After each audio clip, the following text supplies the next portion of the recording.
on your 2019 Danville Parish Woman of the Year. Your sponsors for this evening's forum are the Platte Gazette and KBPI. This event is being broadcasted live on KBPI and is also being streamed live on the Platte Gazette's Facebook page. Our forum this evening will be between candidates Charles Guillory and Brian Platte in the runoff election for sheriff on November 16th. At this time, I would like to take a moment to introduce some of our elected officials and special guests. If you could stand and just make yourself known to Assessor-elect Mr. Chris Guillory.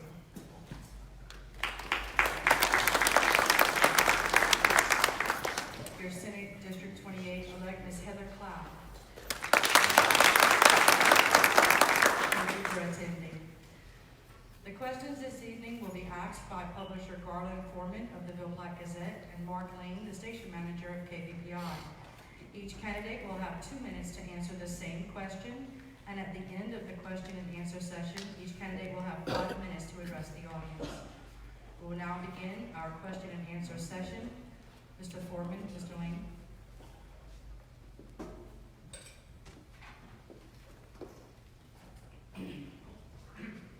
Yes, his first question will be, we'll start with Mr. Hardman first, and Mr. Dillard second, 2 minutes. This is not really a question, just a introduction. Give us your name, your age, your family, education, your current occupation, and law enforcement experience.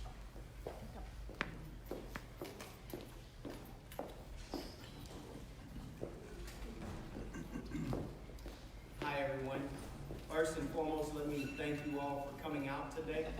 I really appreciate the opportunity to be here. Thank you, Gazette and KBPI. Much appreciation.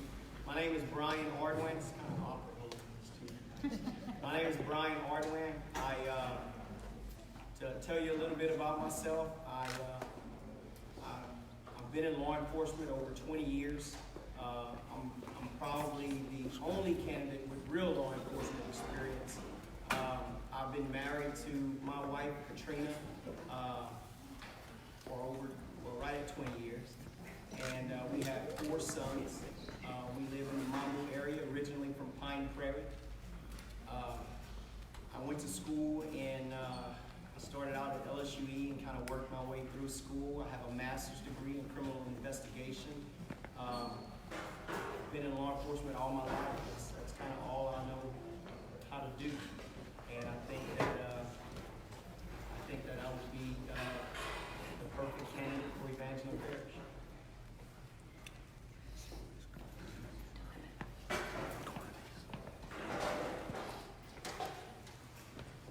Hello everyone, my name is Charles Guillory. I'm 65 years old. Graduated from LSU, the United States Air Force, using my GI license. Also, I retired at probation and parole in Platte. 37 years state service. I am the only candidate, I think, that's retired regular from the state of Louisiana. I have my pictured IC card right here. This proves that I am a state retired law enforcement officer. This is my post-certification card. It comes from the governor's office, actually. This card right here, I've maintained my post-certification.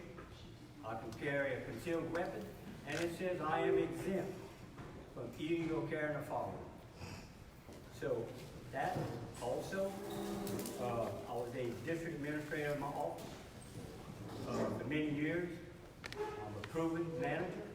I had 27 employees, a 3 parish area, 3,000 convicted felons that I was responsible for, 3 district judges, 3 DAs, 3 sheriffs, and countless mayors, senators, and representatives. I feel that I have an all-around knowledge of how the system works. I feel that I am the best candidate for this job. And I've been working very hard for the last 22 months. And I'm going to continue with it. I haven't quit a job, got ran off, or anything. I'm not a quitter. I won't quit your shirt when things get screwed up. I'm going to really do a good job. Thank you.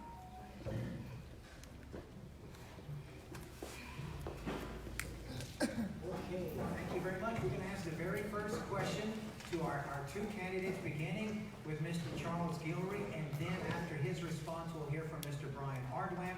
Charles Guillory, if elected, what are your plans to combat the growing drug problem in Evangeline Parish? And part B of that question, will you implement having a drug roundup? And we'll hear from Charles.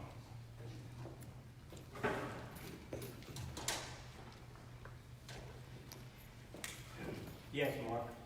As sheriff of Evangeline Parish, I've already done hundreds of drug roundups in my job.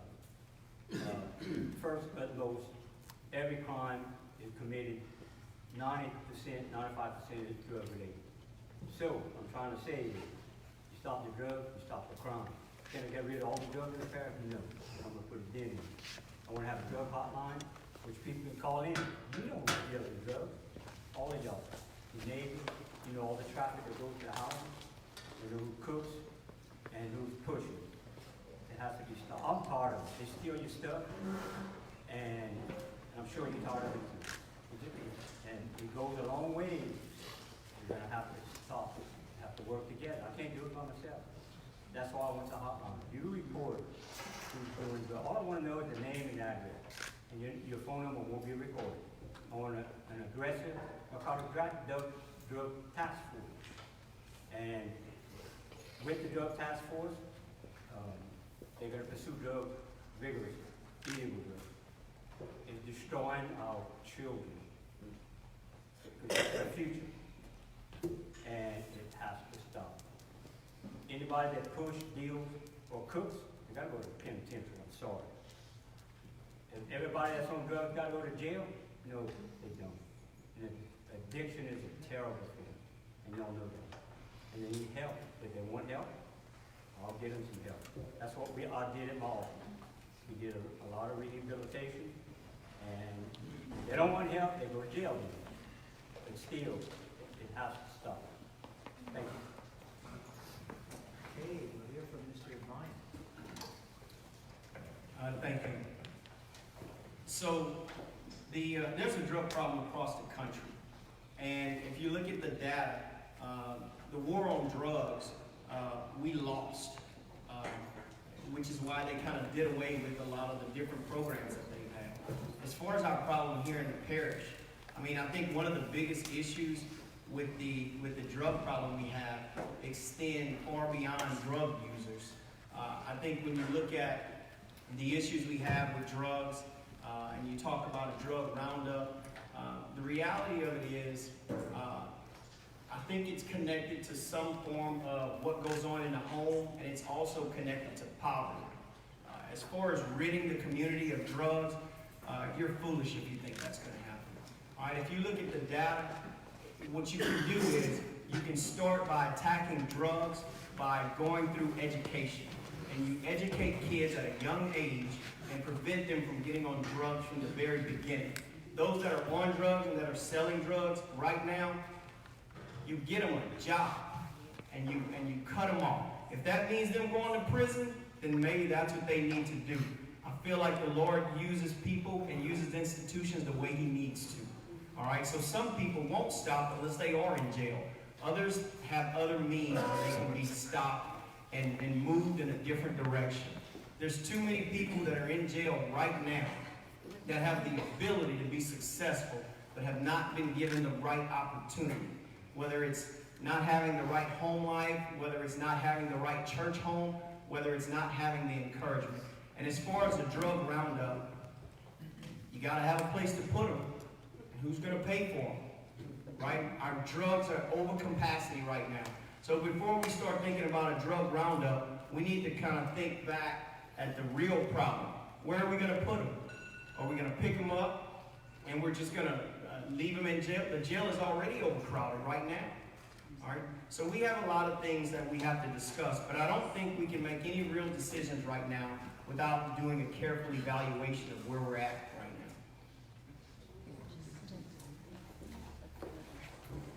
now. All right, this is for Mr. Ordway to start. Adequate funding for the Sheriff's Office has been a problem for many administrations through the years. How are you planning to handle having your department properly funded?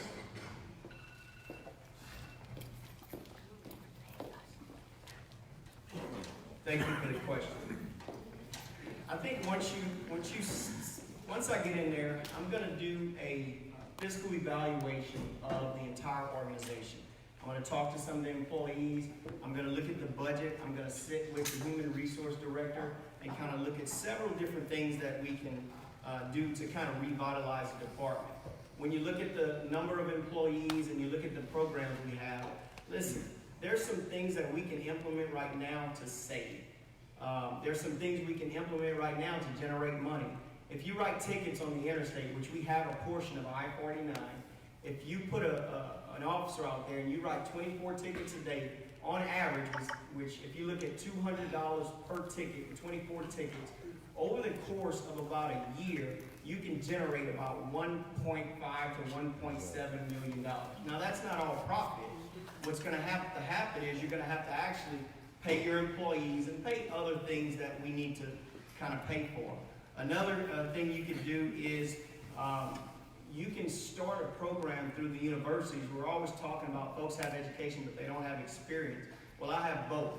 And what you can do is you can start a program within the department that reaches out to students, kind of an internship program, where students can come in. I mean, college students are smart students.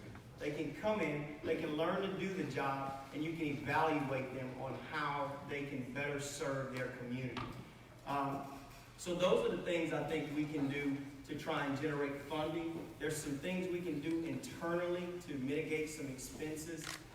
There's some things I'd like to do with substations and training and things of that nature. But a lot of the training we need and other things like that, they're free. You just have to know the right resources and utilize them to the best of your ability.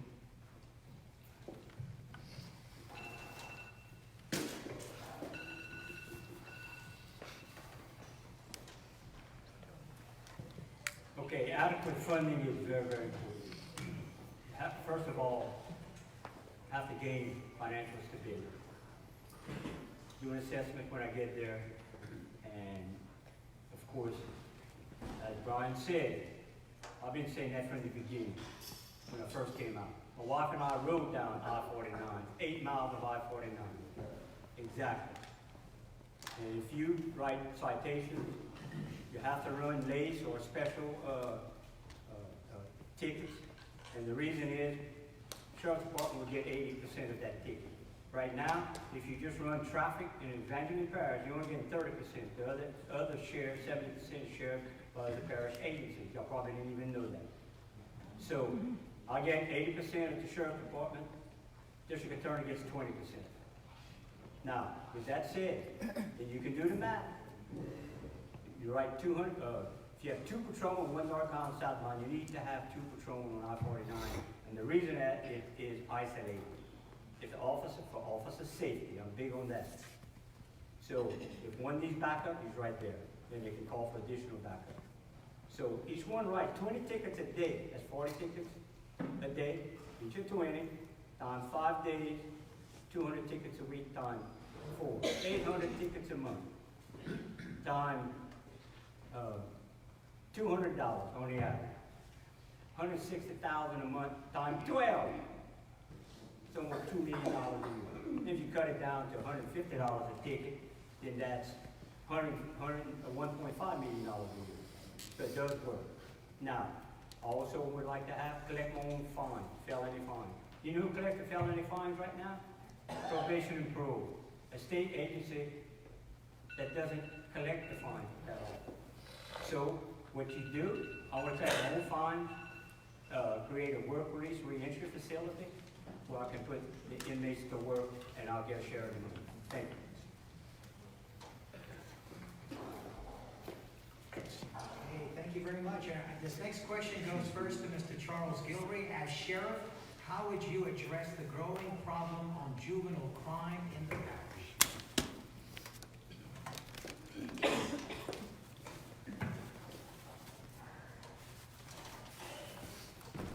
Juvenile crime, of course, is growing throughout the nation.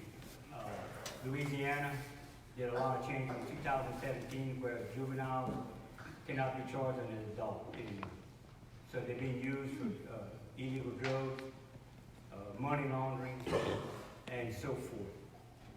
What happens, I think the juvenile problems starts in the home, obviously.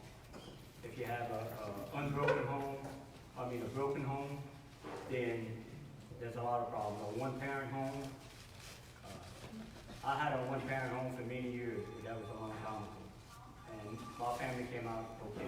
But today, it's a little bit different. I want to have a juvenile officer on board to help the state juvenile officer.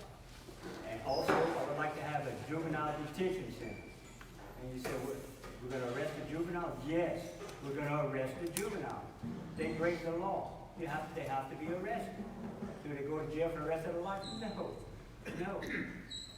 You can pull up OJJ site on the website and look at juvenile policy. Everything is done by legislation.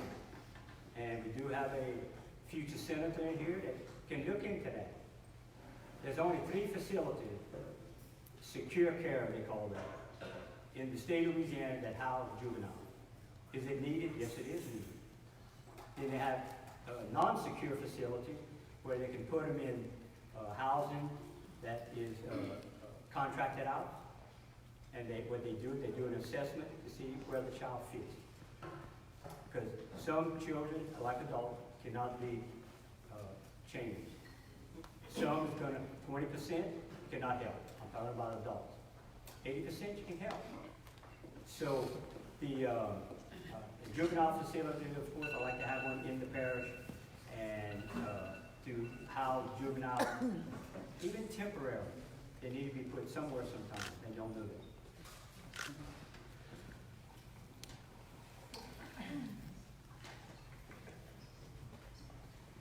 So, there is a juvenile problem, and there's some truth to it. It starts in the home, and my wife and I are fortunate to have raised our kids so far that they haven't got arrested, they haven't got in trouble, and nothing has happened, knock on wood, to date that we have to justify or explain. So, what I would tell you though is, we can say that it has to be addressed in the home, but the reality of it is, sometimes that's not an option. I mean, it's just not an option. So when you look at the school system, the best way to address delinquents that are juveniles is through the school system and through the churches. Those are the 2 places that you can actually reach children. All right. Right now, Evangeline Parish has a Title I funded mentoring program to try and reach kids.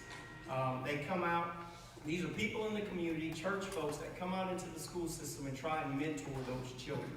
I think the program is working just fine. There's some flexibility, but wouldn't it be nice to collaborate with the school board office to see if we can get sheriff deputies inside that school to also collaborate with the school board and to be mentors to those children. Oftentimes when you don't live in the area, or you don't visit an area, and you're not knocking on doors in Ville, Platte, at the woods where things are really, really bad, and you don't know what's going on. There's not a place in this parish that I hadn't tried to go.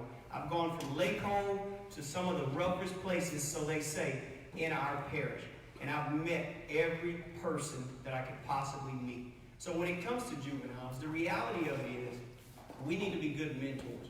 We need to make sure that we develop some programs by using the resources that we have and thinking outside of the box. So how would we address the juvenile problem? We would address it by loving our children and trying to see about them as if they were ours.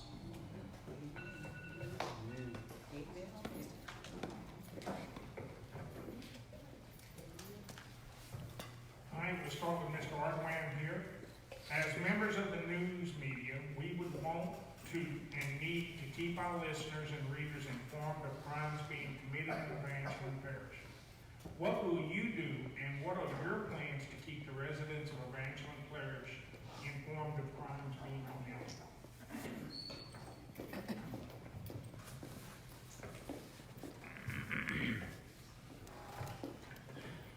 So, look, I'll tell you, I think that the Sheriff Department has made some great strides. I know that it's real easy to be a Monday night quarterback and talk about their shortfalls and a lot of the things that haven't happened.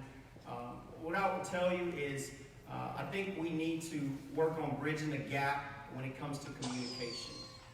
I think that the Sheriff Department needs to communicate much better with some of the local agencies as well as the people.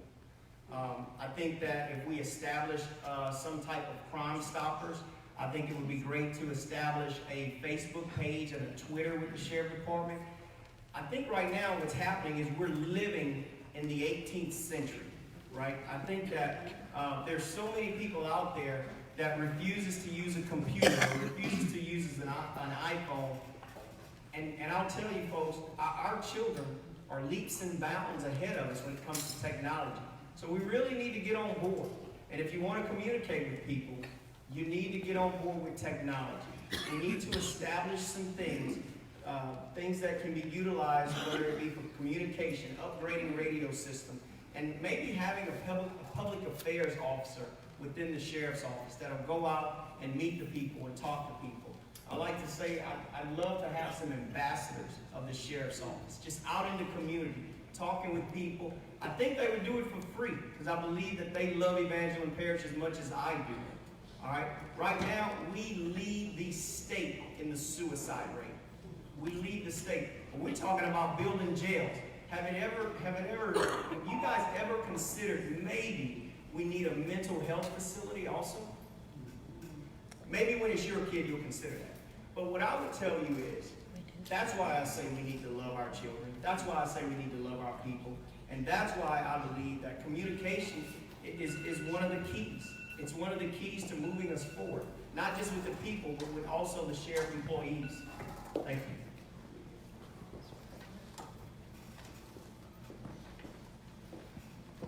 Okay, first of all, the public they do need to be informed of what's going on, especially the news media. I want to have an information officer that would transfer information to the public as well as the news media. It could be something basic. It doesn't have to be the whole incident. It could probably be under an investigation. They still need to know, oh, they're breaking into houses over there in Dural. You have to know that. And the news media also has to know. But you don't have to tell them all the details. And you hear it all the time on TV. They'll say, oh, they'll report the incident to the news so they can put it out there. Then they say it's still under investigation. And that's what I want to do. That way, keep all the public informed what's going on, where there's trouble in the area, whether it's in Long Pine, Basile, or Dural, Ville, Platte, or Pineborough. It doesn't matter.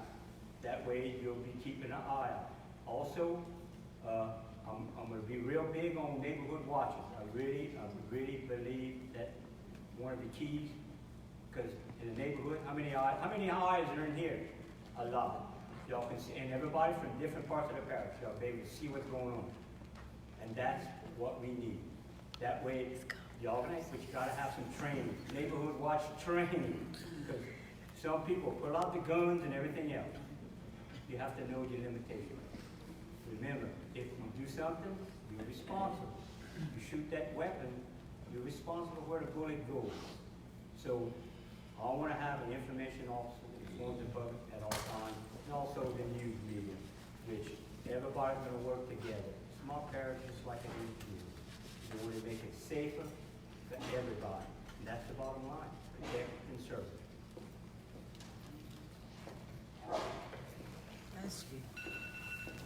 Okay, next question is for Mr. Charles.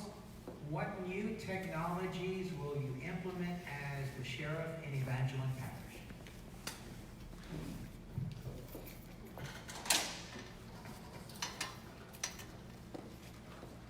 First of all, I believe they have a new computer system. I'm real big with computers. Do I like them? No. But you gotta have them. I'm pretty good with my cell phone, except I don't Facebook or anything like that. Can I learn? Yes, I can. It's not that hard to learn. But I'm real big on technology. Sheriff Department, they have a Facebook page, and they're not using it, they're going to be using it. That way there's going to be communication between the Sheriff's Department and the public. Also, if the radio system is outdated, we need to correct that too. Because communication is very, very valuable, especially today. You know, if an officer needs backup in Long Pond and he can't get anybody, he's in danger, and that's not good. So technology is really something that has to be state of the art. I saw on TV where 911 in Iberia Parish has a new system. If you call 911 on your cell phone and you give them permission to activate your camera on your phone, your video, they can video. Can you imagine? It's really something. Now, I think it might be a little bit too soon for Evangeline Parish, but it's a thought. And they probably got a grant, which grants can be used for anything, patrolmen, cars, and everything. But technology is something I really believe in, Mark, and I'm going to utilize all of our resources to get up-to-date technology.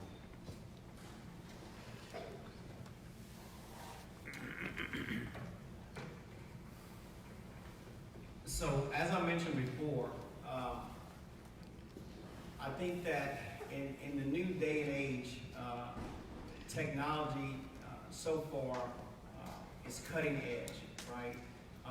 Right now, you don't have to punch a clock anymore. You can actually clock in from your cell phone if you need to. Police officers, at least when I was with the state police, we didn't clock in anyway. We just called it on the radio. I think, again, there needs to be a collaborative effort between the volunteer fire department and the police department. I think that they need to share some of their communication networks to some degree so that we can communicate when we're out there. There's some places that are far in the woods that probably we need to consider some towers so that the radio transmission can reach out there. You know, I spoke of it a little bit earlier, and I talked about Facebook and I talked about Twitter. But I'll be honest with you, I think some of the sheriff deputies need to maybe take a typing class to make sure that they can type reports the way it needs to be typed. I think that every sheriff unit should have a computer in it that works. I think that there should be tracking devices on the cars of the sheriff department, just in case they get ambushed somewhere and we need to know where they're at. So there's a lot of things. I know when I was with the state police, we had a security button that we could hit on our radio, and we wouldn't need to say a thing. Folks would come to us from all departments. The dispatcher would try to reach you on the radio. So, you know, there's a lot of small things that we can do. You know, first and foremost, I think what we need to do is we just need to conduct an evaluation. Because what's good for Lafayette may not necessarily be what's good for Evangeline Parish. What's good for Lake Charles may not necessarily be what's good for Evangeline Parish. So technology is the way ahead of law enforcement. Thank you.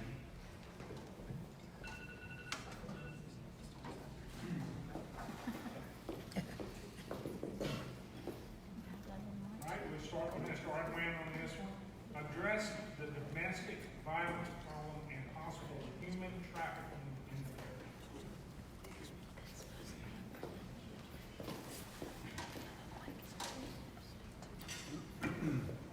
All right, so as far as human trafficking, there's not a lot of data in Evangeline Parish on human trafficking. You know, we had someone come out with the Sexual Assault Center out of St. Landry Parish, and she kind of talked a little bit about human trafficking.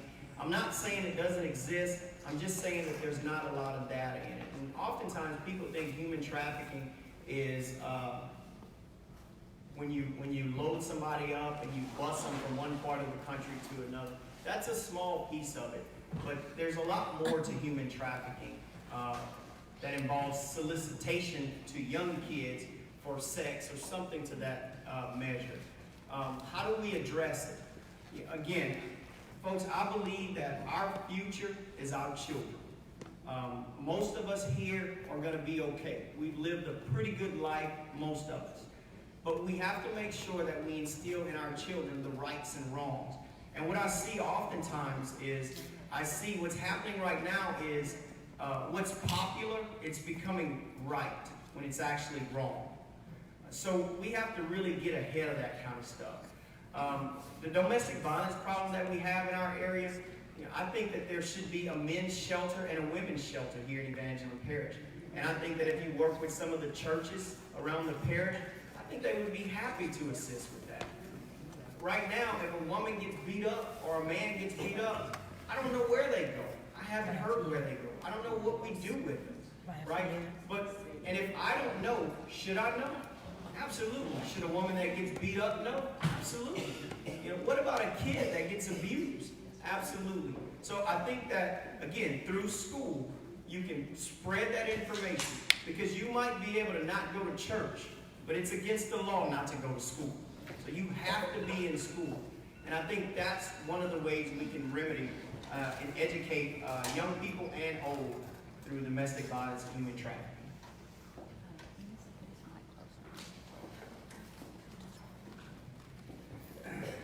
Okay, we have a lot of problems in Evangeline Parish, just like other parishes, when it comes to domestic violence. Domestic violence is a terrible thing. And I'm sure there's people in this room right now that have been battered by a loved one. And why they stay, they're scared. They might be dependent on them. It's not reported because who they are or what position they have in the community. You'll probably know some. And a person as a sheriff, there's going to be zero tolerance when it comes to domestic abuse or human trafficking. A person, if there's evidence that a male or female, 99% are female, just by the way. So if there's evidence, a bruise on the face, they have to go to jail. The person that committed the battery has to go to jail. It's the law. There's evidence. They cannot bond out either until it's a mandatory court appearance. It's called Wynn's Law. You can look it up. So the next time that the judge has court, if it happens on a Friday night, he's staying in jail till Monday at best. So it's a terrible thing, and it has to stop. If a woman is battered, they can go to Faith House on Lafayette. Working at probation parole, we sent many women over there, and they'll get help. We even had some in the front, keep them in the lobby, the man, and we transport the woman to Lafayette, just for her protection. And we would tell the husband or the boyfriend anything. He should have been arrested right then, but she didn't want to file charge. She didn't want to say what happened. So human trafficking, real quick. It can be used for work, sex, anything, housework, and it can be adults or juvenile. Thank you.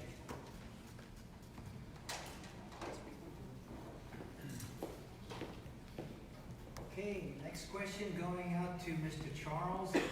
How will you bring both sides of a community together because there's a big divide in the entire parish?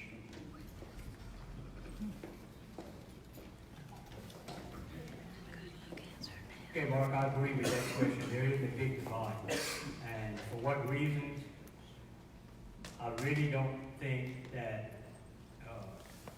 some want to get together. There is a big division, and it's going to take the community, take everybody. And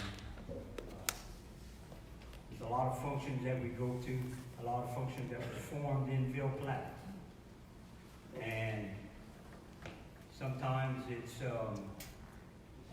not working out the way it should be. The division has to stop, or we're not going to make it. We're all going to have to get together and be on the same page and help each other out. And it has to be genuine. It has to be genuine. And I really think that the problems that we have may be deep setting. There has to be a lot of conversation and talk. Even with everybody sitting in this room. And it has to be done, and to me it has to be done quickly. As a sheriff, that's what I'm going to strive for. I want want to be sure for everybody. And I want to try to help everybody as much as I can. But everybody has to help themselves. And y'all know that as much as me. Thank you. So how are we going to bridge the gap with the divide in the parish? So it's real simple. First we're going to have to start with the good people. And I think the best way to do that is solicit your churches. You have people that go to church every Sunday, every Wednesday. They're always in church, right?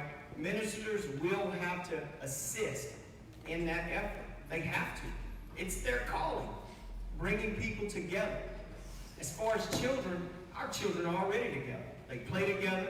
They play baseball. They play basketball. It's usually the adults of the divide. And it goes back to the 18th century thought process, right? If you keep thinking way back in the day, then we'll never move forward. I mean, the reality of it is our problems are made by us. When a kid is born, they're so innocent. They learn everything from the people they're around. Everything. They learn how to commit crimes. They learn the difference between right and wrong. They learn that it's okay to steal because I'm hungry. They learn everything from us. So when you talk about dividing the parish, the real issue is, can we bring Baptist and Catholic together? Can we bring Methodist and Pentecostal people that call themselves church people, can we bring them together? If not, then you might want to reevaluate on whether you're a church person or not, or whether you're a Christian or not.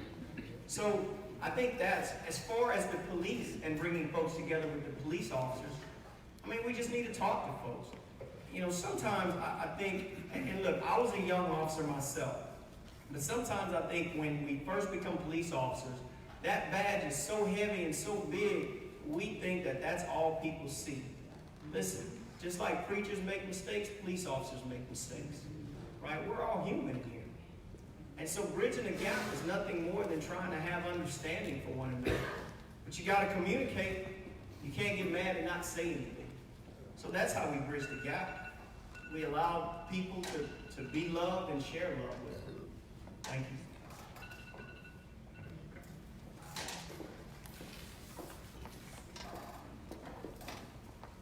All right, let's start with Mr. Ardoin on this one. Share with us your plans to have deputies patrolling the entire parish, especially at night.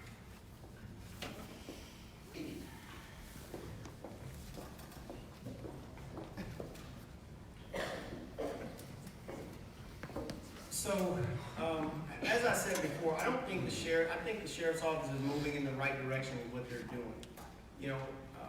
At the rate we're going right now, personally, I think we need about 5 sheriff deputies that are out across the parish.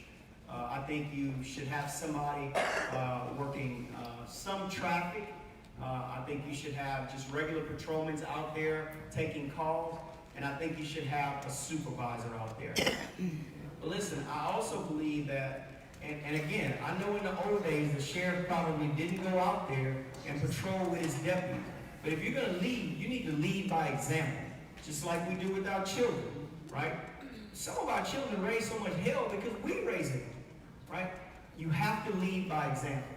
I think that having a sheriff that comes out in the middle of the night to see what his deputies are doing out there is part of holding them accountable. I think having a sheriff deputy go to Turkey Creek and have coffee, go to Ville Cove and have coffee, I think that's part of addressing the issue. I think going out putting flyers on businesses saying, hey, I've been here at this time. I think that's part of serving your community. There's a lot of things that we can do. There's folks that work in stores at night. There's folks that, so I think that the best way to address the issues in our parish and try and handle patrolling through our parish is to have a narcotics unit, maybe a team, every night, every other night, working every city, collaborating with some of those smaller cities so that they can work together. I think that you should have a supervisor roaming around, not just doing paperwork. I talked about having a substation But after putting a lot of thought in it, I mean, the state police have 9 parishes they deal with, True Bob. We don't have substations. Why are we able to do it without substations? But we need them here. So I think there needs to be more discussion on that. Thank you.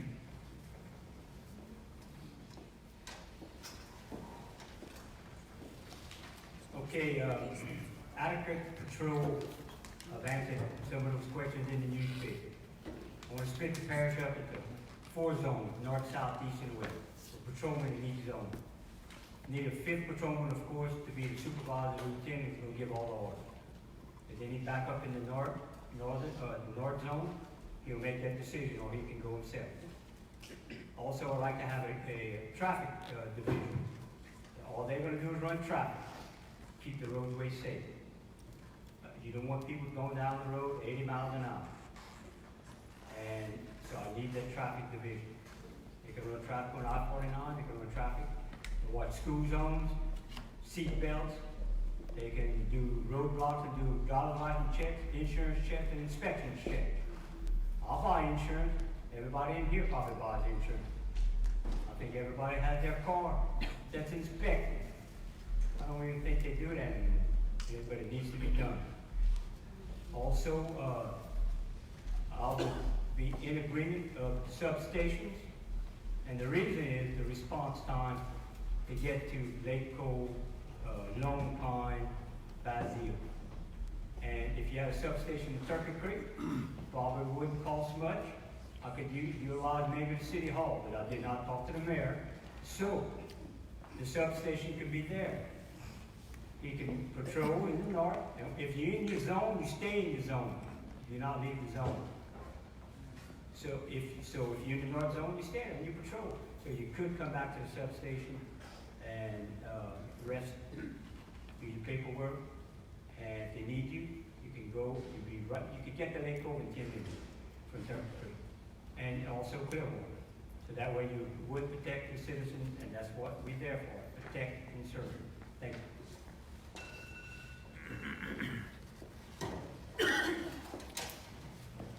Next question to Mr. Charles. How do you plan to recruit officers, and at what rate of pay would you pay them?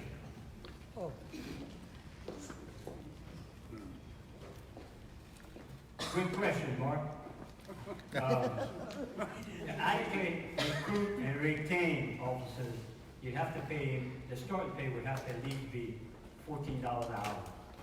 Most people here probably make more than that already. And it's a terrible thing to pay your officers $11 an hour. They risk their life every day. And that's the only way to do it. You have to pay more money. And to get more money, of course, I think the budget's at $3.2 million right now. And they are starting to get money from the 2 prisons. So maybe they can add additional patrol and pay the officers more money.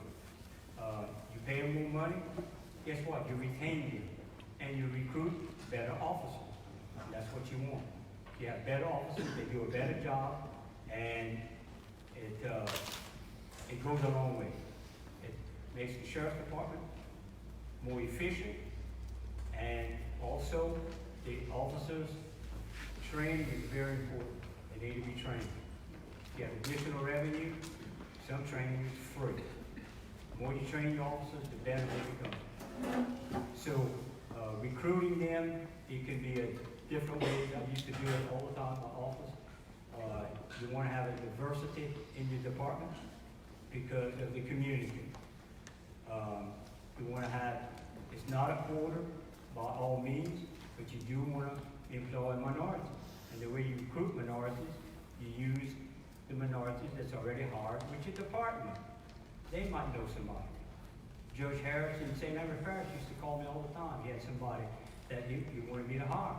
But send them over, I'm going to look at it. Of course, ultimately, you're trying to hire the best person for the job. Thank you.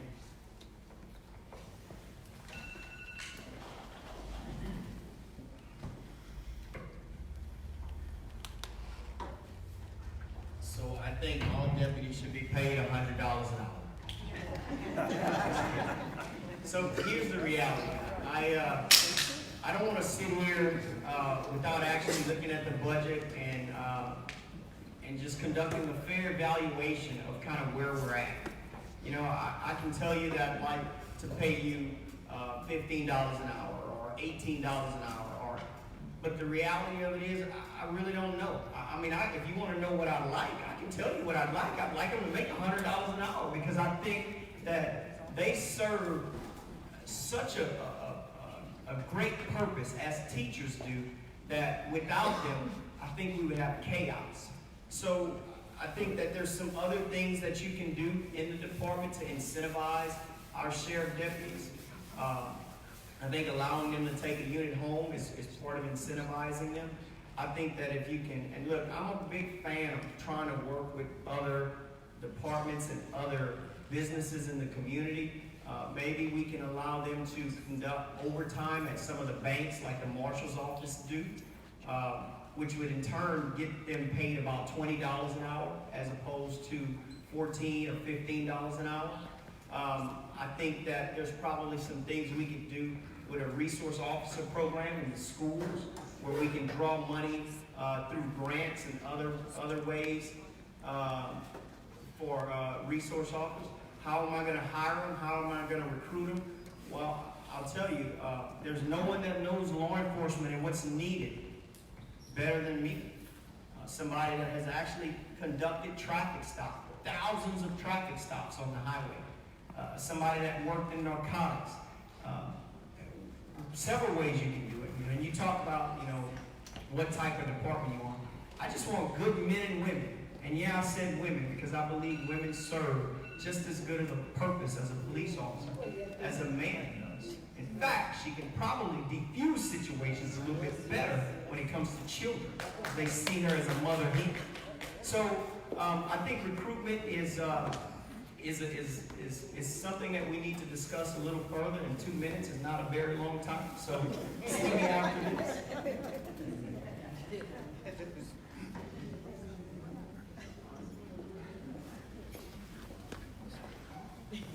Mike, this is the last of the 10 questions that we have, and we start with Mr. Hardware. It's been long reported that our parish jail is not large enough for the needs of the sheriff's department. What are your plans for a new jail?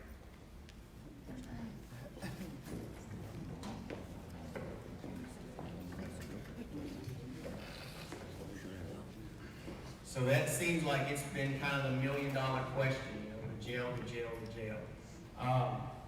What I would tell you is, again, and I know this probably sounds a little redundant, but I think we need to conduct a fair assessment. I can't tell you everything without knowing all the facts. I need them before I make a decision.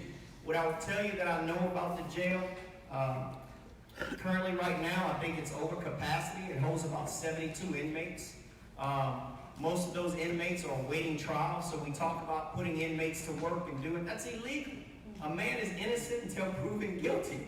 You can't just say, hey, I'm going to work him, and then he ends up being innocent, and now you're going to face federal charges for making him work when he shouldn't have worked. And I know it's a tough pill to swallow, but I don't make the law, I just enforce it. So there's a lot of conversations about the jail. You know, what I would tell you is, I would like to know more about halfway houses. You know, there's a lot of talk about that. But the reality of it is, until you get a conviction, we can't really discuss halfway houses, right? We probably have 100 inmates right now awaiting trial. We have a few state inmates that are awaiting transfer, from what I understand. But it's hard to say. Would I like to take a grant and build a brand new prison? Yes. Listen, I sat and talked with other sheriffs. I've talked to Mark Garber. I've talked to several other sheriffs. And what people don't realize about a jail is, it's not the building of the facility, it's the operation cost of the facility. So you got a brand new building, and now you can't hire the workers. And we say that we're going to make money by bringing in state inmates. But first we got to clean what we caught. We got to clean that up first. And then we can talk about bringing state inmates to have them clean the roads and have them paint the graves at the churches and all of those things. But like I said, 2 minutes is not a very long time to have that discussion. But please know your facts and make sure you're getting the right information. Because we can sell you a dream and tell you what you want to hear. But But I'm here to tell you what you need to hear. Thank you.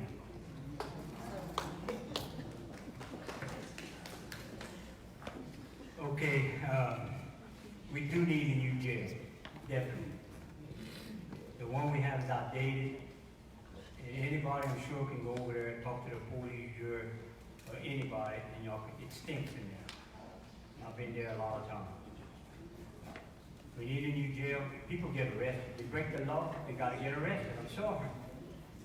So, if you have somebody that you know, or a loved one that gets arrested, you don't want them going into the jail. They have to go.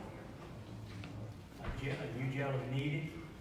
Any new jail that is built should be built to federal standards. And the only reason you want to have a brand new jail is to earn revenue. That's it. And also to house federal inmates if possible, or state inmates if possible. And y'all heard me say it before.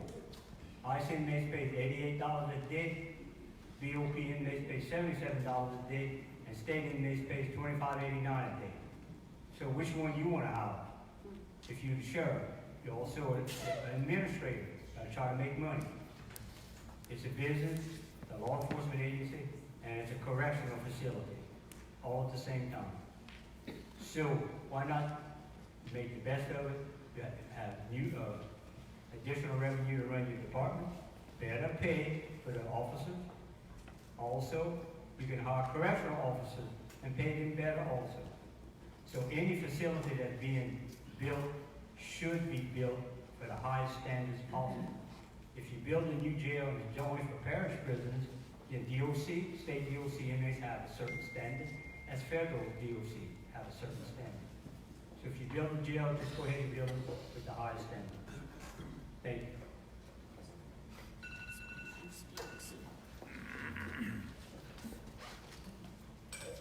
That's going to conclude our question and answer session. Thank you, Mr. Foreman, Mr. Lane, for the questions. And candidates will be each given 5 minutes to make a closing statement to the audience. Mr. Guillory, if you would like to go first, if you could step up here, you have 5 minutes to address the audience.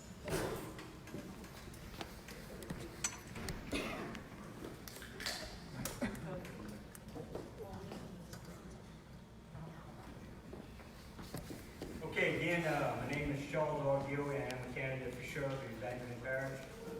As all candidates say, I am the best candidate for this job. And all 7 years running felt the same way. So, of course, again, graduated in the United States Air Force, graduated from LSU with my GI Bill, and retired at probation pro with 37 years state service. As for the law enforcement side, I can arrest people, certify all kind of weapons. Also, I believe in God, country, family. I'm a big Second Amendment person, very big. Do not believe in gun control whatsoever, unless it's illegal for you to carry a firearm. And the reason is, New York, Philadelphia, even Chicago, San Francisco has the strictest gun laws in the United States. They did not curtail gun control, did not curtail crime that was committed with a gun. There are 393 million guns, civilian-owned weapons in the United States. That's enough guns for every person in this United States to have one gun. Then there would be 67 million guns left over. The only gun control restriction is for a law-abiding citizen. Anybody have a weapon in here? There's a police officer for sure has one. If you take his weapon out and put it right there on the floor, fully loaded and ready to shoot, it will never kill a human being. You know why? Guns don't kill people. People kill people. Also, I believe in standing up for the flag. They say the Pledge of Allegiance, you should stand up. You want to protest, you protest a different way, which is fine. And those are my beliefs. Of course, also, I'm married,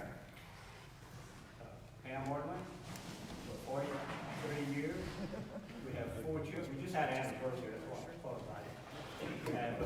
children in 12 Gannett School. And the reason that I'm running for sheriff is, of course, obviously, is 12 reasons. The parish needs a lot of help. We have a lot of problems, drugs, and y'all been hearing for the last 2 years. We have to work together. It has to be, we have to work as a team, and everybody will have to be on the same page. And it's very important that we fix the problem. I don't want my 4-wheeler stolen, and you know, my thing. You know how hard we work? We work very hard to get the little stuff that we have, and somebody can just come and take it away in 5 minutes. Do the homeowners get mad? Yeah, they get mad. I get mad too. I want it to stop. And the only way it's going to stop is to take everybody working together to achieve that goal. And as sheriff, of course, y'all heard 15 questions tonight, and you probably heard a whole lot of other questions. All the things that I want to do for the parish. I have a lot of motivation and energy, and I will fix the problem. And I need everybody's help. So again, Evangeline Parish made sweeping changes in the senatorial race, the representative race, and the assessors race. All 3 are conservative Republicans. So let's keep that movement going. I am a conservative Republican also, but I am a sheriff for everybody. And people already know who I am. I'm the same Charles Gilroy before I started running for sheriff. Just that now I'm running for an elected office. Please go vote. Everybody's right to vote. And of course, vote for number 71, Charles Gilroy. Thank you.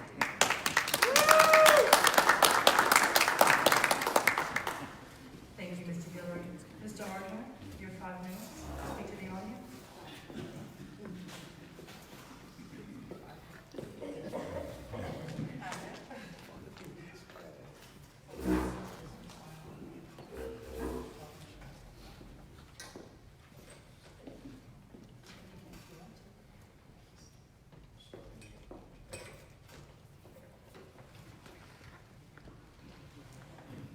Once again, I'd like to thank everybody for coming out.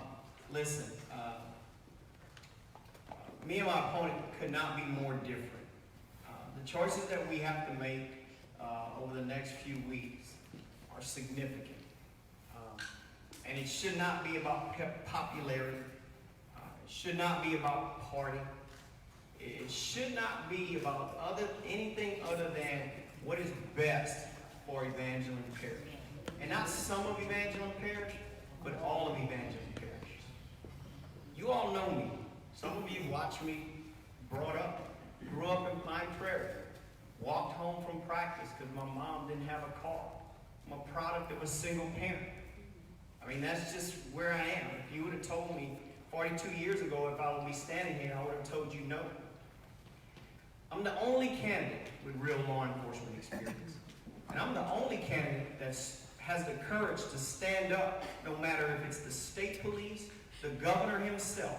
If it's wrong, it's wrong. Okay? It doesn't matter. If it's wrong, it's wrong. A lot of, my opponent, he wants to build jails. And look, I'm not against building jails. And I'm not against putting people who need to be in jail. But what I'll tell you is, we need some other ways to resolve our issue. If we put everybody in Evangeline Parish in jail, or everybody that does something wrong, from the outlaw hunters to the guy on the corner, we ain't gonna have nobody here to vote. So we have to make sure we come up with some creative ways, right, to help our children, to make them better. None of us in here are perfect. None of us. Something else I would tell you all is, I wouldn't dare use political gain to talk about my opponent's inexperience or youth, right? But what I would tell you is, I have it both, right? Most of the time, folks have the experience, and they're really, really old. When they have the youth, they don't have the experience. but I had both of them. There's no reason. If we gave you resumes and you didn't know who we were, you would pick me. You would pick me. Because if you were trying to choose a doctor for a surgery and you looked at his resume and he had conducted surgeries for over 20 years, he had conducted arrests, he had conducted programs for people, he's written grants at LSU, he's taught law at the college, you would pick that doctor. So the choice is real easy, right? There is a status quo that exists in Evangeline Parish, and we're happy with it right now. I hear people say, well, both of them are really good. Either one of them will be good for the parish. No, there's only one best candidate, and that candidate is me. So if you choose to go another direction, know that you are not choosing the best for your children or your grandchildren. You're not. You're choosing popularity. You're fearful of a young man that's going to tell you no when you need to be told no. It doesn't matter if you own Brown's Furniture. It doesn't matter if you own Investar Bank. It doesn't matter if you own Garrity Bank. It doesn't matter. You know, I've never talked in a whole bunch of forums. And I tell my people that come to my driver's ed school, you trust me to teach your kids how to drive. With a 15 and 16-year-old white child, a girl, and we drive all over this doggone parish. We go to Lafayette. We go everywhere. And not once do you bat an eye because you trust me. You know I'm going to do the right thing. And I will do the right thing. I absolutely will. Drug dealers don't want to vote for me because they fear me. People are telling white people that I'm prejudiced. That's ridiculous. That's that bull that everybody always falls victim to. So I'm going to ask you here today, and I'm going to ask you on Facebook and whoever else is listening or watching. Stop it. We're never going to move forward. We're never going to move forward. So after this election, your choice will be made. It will. And listen, the politics are unbelievable to me. It's my first time in politics. It's unbelievable to me. And I won't go into details as to why. But the choice is very, very simple. I'm a Christian man. I'm a father of 4 successful kids, a beautiful wife, 20 years marriage. I've worked in the state police. I retired from the Marine Corps. I served this country for 23 years. I am the candidate for Evangeline Parish. I am your sheriff, whether you want to admit that or not.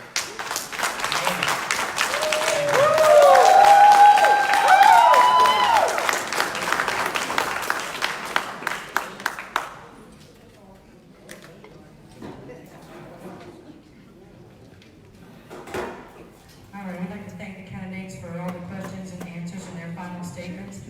I would like to call up right now Mr. Chris Gilroy to say a few words to the audience. Just a few words. I wasn't prepared to talk.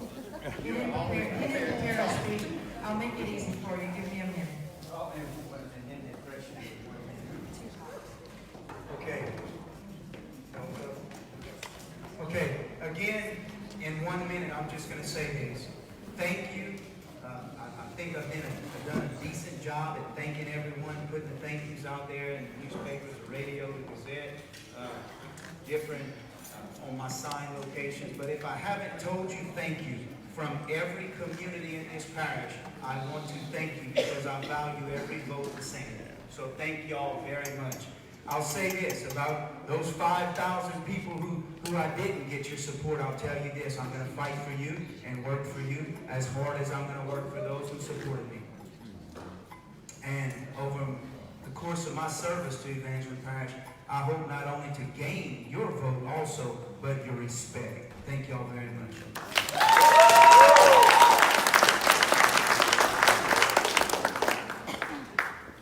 All right, and we'd also like to call up your Senate District 28 elect, Ms. Heather Platte.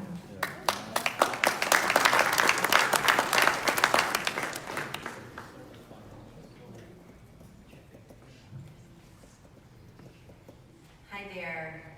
It's so refreshing to see all of you out here this evening. You know, voter integrity and just the participation in our election process is so important to me.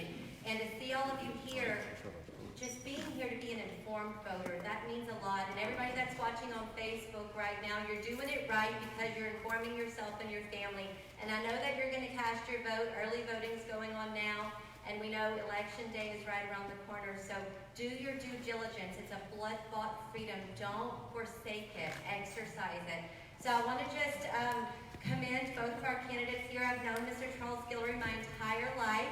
And I went to school with Brian all the way through, so I'm from Pine Prairie originally, and so I know both of these candidates, and they're both very fine men with lovely families. And I also want to commend KBPI and the Gazette for putting on such forums like this, because you guys are trying to encourage the electorate to be informed, so good job. I want to thank everyone listening, everyone here, for the overwhelming support that you all have shown me. I received 61% in this Senate race, and you know, there's a scripture in Ephesians that said God can do abundantly more than we think, ask, or imagine. And that was election night for me. Honestly, I tell you from my heart, I didn't expect such a win, and so it was a beautiful, shocking experience and a humbling experience, because what you all did for me was put your trust in me to legislate a better future for this Senate district and our home, Evangeline Parish. So God bless all of you. Thank you.